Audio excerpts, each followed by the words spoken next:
ದಲಿತ ಸಂಘರ್ಷ ಸಮಿತಿಯ ಎಲ್ಲ ಕಾರ್ಯಕರ್ತರು ಪದಾಧಿಕಾರಿಗಳು ರಾತ್ರಿಯಿಂದ ಪ್ರಯಾಣ ಮಾಡಿ ಇಲ್ಲಿ ಬಂದು ಸೇರಿದ್ದೀರಾ.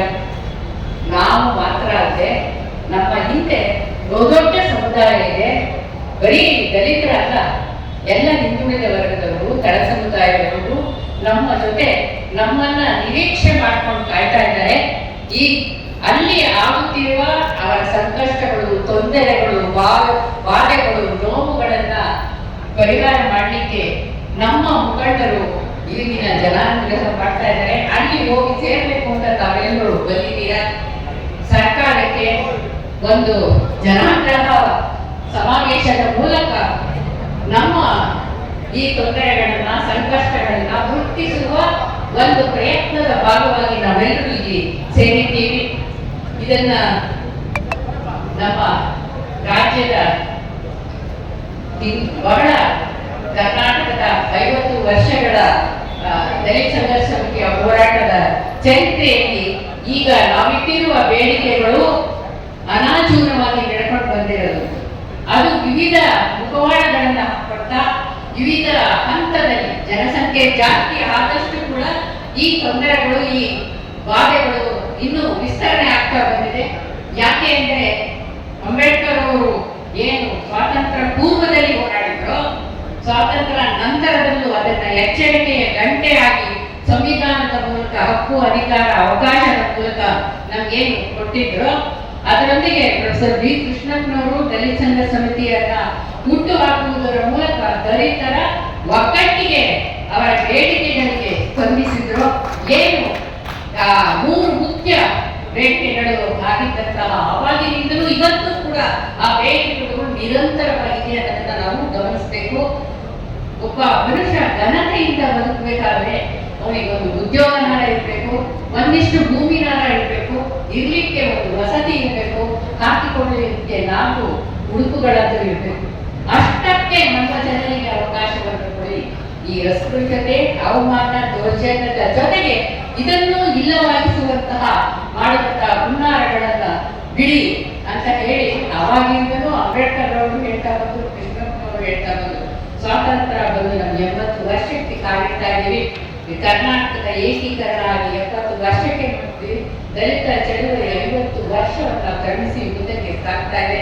ಇವತ್ತು ಕೂಡ ದಲಿತ ಸಂಘರ್ಷ ಇಂಥ ಹೋರಾಟ ಮಾಡಬೇಕಾದಂತ ಅನಿವಾರ್ಯತೆ ಇದೆ ಅಂತ ಹೇಳಿದ್ರೆ ಸರ್ಕಾರಗಳು ಎಚ್ಚೆತ್ತುಕೊಳ್ಬೇಕು.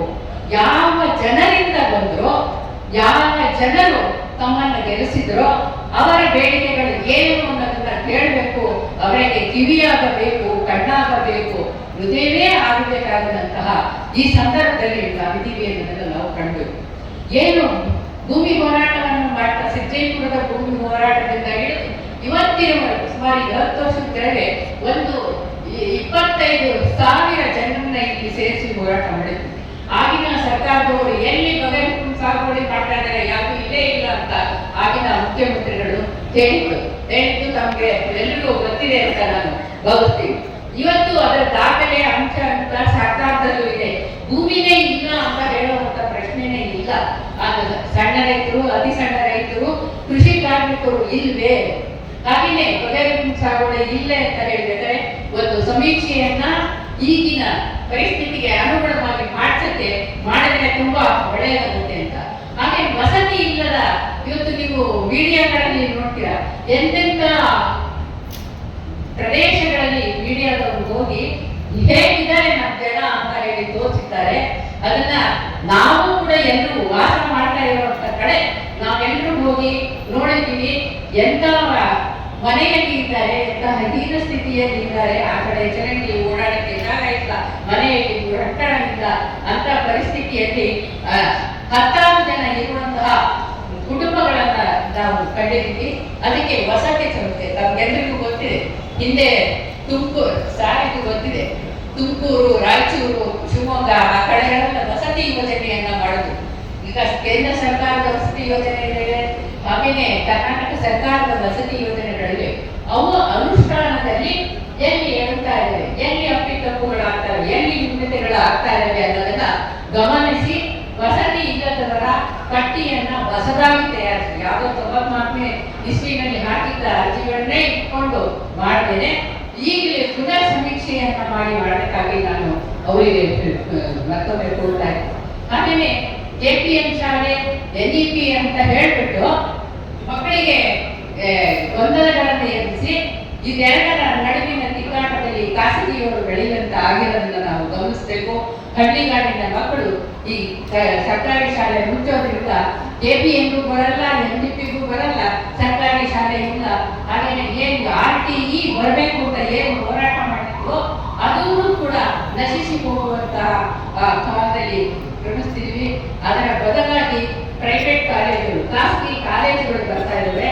ಹಾಗೆಯೇ SEZಗಳು ಕಾರ್ಪೊರೇಟ್ ಸಂಸ್ಥೆಗಳಿಗೆ ಭೂಮಿಗಳನ್ನ ಕೊಡ್ತಾ ಇರೋದ್ರಿಂದ ನೀವು ಬನ್ನಿ, ನಿಮಗೆ ಕೆಂಪು ಕಂಬಳಿಯನ್ನು ಹಾಸಿ ಕರಿತಾ ಇದ್ದೀವಿ ಅಂತ ಹೇಳಿ ವಿದೇಶಿಯ ಹೂಡಿಕೆದಾರರಿಗೆ ಕರೀತಾ ಇದ್ದಾರೆ. ಆದ್ರೂ ವಿದೇಶಿ ಹೂಡಿಕೆಗಳು ಆಗ್ತೇನೆ ದೇಶದ ರೂಪಾಯಿಯ ಮೌಲ್ಯ ದಿನಕ್ಕೂ ಕೂಡ ಕೆಳಮಟ್ಟಕ್ಕೆ ಇಳಿದು ಹೋಗಿರೋದನ್ನ ತಾವೆಲ್ಲರೂ ಗಮನಿಸಿದ್ದೀರಾ. ವಿದೇಶಿ ಹೂಡಿಕೆ, ದೇಶೀಯ ಹೂಡಿಕೆ ಇಲ್ಲದೆ ಇರೋದು ಅದು ಒಳಮುಖಿ ಕಾರಣ ಕೇಂದ್ರ ಸರ್ಕಾರದ ಆರ್ಥಿಕ ನೀತಿಗಳು ಇಲ್ಲದೆ ಇರೋದ್ರಿಂದ ಬಹಳ ಮುಖ್ಯ ಕಾರಣ ಅಂತ ಹೇಳ್ಬೋದು.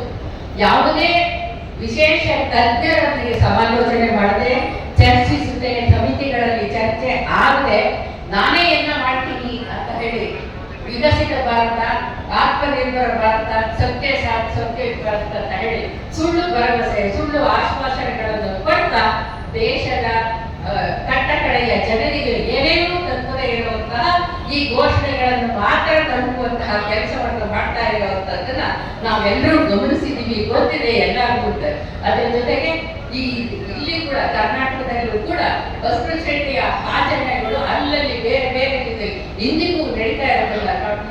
ಸಮಾಜವಾದಿ ಸಿದ್ಧಾಂತದಿಂದ ಬಂದಂತಹ ಸರ್ಕಾರ, ಇಲ್ಲಿನ ಸರ್ಕಾರ ಏನನ್ನು ಮಾಡುತ್ತಿದೆ, SC ST ಅವರನ್ನ ಬೇರೆ ಬೇರೆ ಯೋಜನೆಗೆ ಉಪಯೋಗಿಸಿ ಯಾವ ವೇಳೆಗೆ, ಯಾವ ಸಮಯಕ್ಕೆ ಮಕ್ಕಳಿಗೆ ವಿದ್ಯಾರ್ಥಿ ವೇತನ ಕೊಡಬೇಕು, ಯಾವ ಸೌಲಭ್ಯವನ್ನ ಯಾವಾಗ ಕೊಡಬೇಕು ಅದಕ್ಕೆ ತಲುಪದೇ ಇರುವಂತಹ ವ್ಯವಸ್ಥೆ ಆಗಿರೋದಿಲ್ಲ. ನಾವು ಎಲ್ಲರೂ ಕೂಡ ಅವರವರ ಕುಟುಂಬದಲ್ಲಿ, ಸಮುದಾಯದಲ್ಲಿ ಕಂಡಿದ್ದೀವಿ. ಇದಕ್ಕೆಲ್ಲವನ್ನು ಕೊನೆ ಮಾಡಬೇಕು ಅಂತ ಅಂದ್ರೆ ಏನು ಸಂವಿಧಾನದ ನಿರ್ದೇಶಕ ತತ್ವಗಳಲ್ಲಿ ಏನು ಹೇಳಿದರೆ ಹಕ್ಕು, ಅಧಿಕಾರ, ಅವಕಾಶ ಇಲ್ಲ ಪ್ರತಿಯೊಬ್ಬ ಜನಸಾಮಾನ್ಯರಿಗೂ ತಲುಪಬೇಕು ಅನ್ನೋ ಏನು ಸಿದ್ಧಾಂತ ಇದೆ ಅದಕ್ಕೆ ಚ್ಯುತಿ ಉಂಟಾಗ್ತಾ ಇರೋದನ್ನ ಗಮನ ಇಟ್ಟು ಸರ್ಕಾರದವರು ನಾವು ಕೊಡ್ತಾ ಇರುವಂತ 19 ಬೇಡಿಕೆಗಳ ಬಗ್ಗೆ ಚರ್ಚೆ ಮಾಡಿ, ಸಮಿತಿ ಮಾಡಿ, ನಮ್ಮೆಲ್ಲರನ್ನು ಕರೆಸಿ ಮುಂದಿನ ತೀರ್ಮಾನಗಳನ್ನ ತೆಗೆದುಕೊಳ್ಬೇಕು ಅಂತಲೂ ಕೂಡ ನಾನು ಸಂದರ್ಭದಲ್ಲಿ ಹೇಳಕ್ ಇಷ್ಟಪಡ್ತೀನಿ. ಮಾನ್ಯ ಸಚಿವರು ಬಂದಿರೋದು ನಮ್ಮೊಂದಿಗೆ ಇದ್ದು ನಮ್ಮ ಜನಾಗ್ರಹವನ್ನ, ನಮ್ಮ ಒತ್ತಾಯಗಳನ್ನ, ನಮ್ಮ ಬೇಡಿಕೆಗಳನ್ನ ಆಲಿಸಿ ಮುಂದಿನ ಕ್ರಮಕ್ಕೆ ಸರ್ಕಾರಕ್ಕೆ ಮಾಹಿತಿಯನ್ನು ಕೊಡ್ತಾರೆ. ಮುಂದಿನ ಕ್ರಮವನ್ನ ಮಾಡೋದಕ್ಕೆ ಅವರು ಮುನ್ನಡೆ ಇಡ್ತಾರೆ ಅಂತ ನಾನು ಭಾವಿಸಿ ನನ್ನ ಮಾತಿಗೆ ವಿರಾಮ ನೀಡ್ತೀನಿ. ನಮಸ್ಕಾರ. ದಲಿತ ಜನಾಗ್ರಹ ಸಮಾವೇಶಕ್ಕೆ ಇವಾಗ ನಮ್ಮ ರಾಜ್ಯ ನಾಯಕರಾಗಿರ್ತಕ್ಕಂಥ ಮಾವಳಿ ಶಂಕರ್ ಅವರು ಮಾತನಾಡಬೇಕಂತ ಕೇಳ್ಕೊಳ್ತಾರೆ.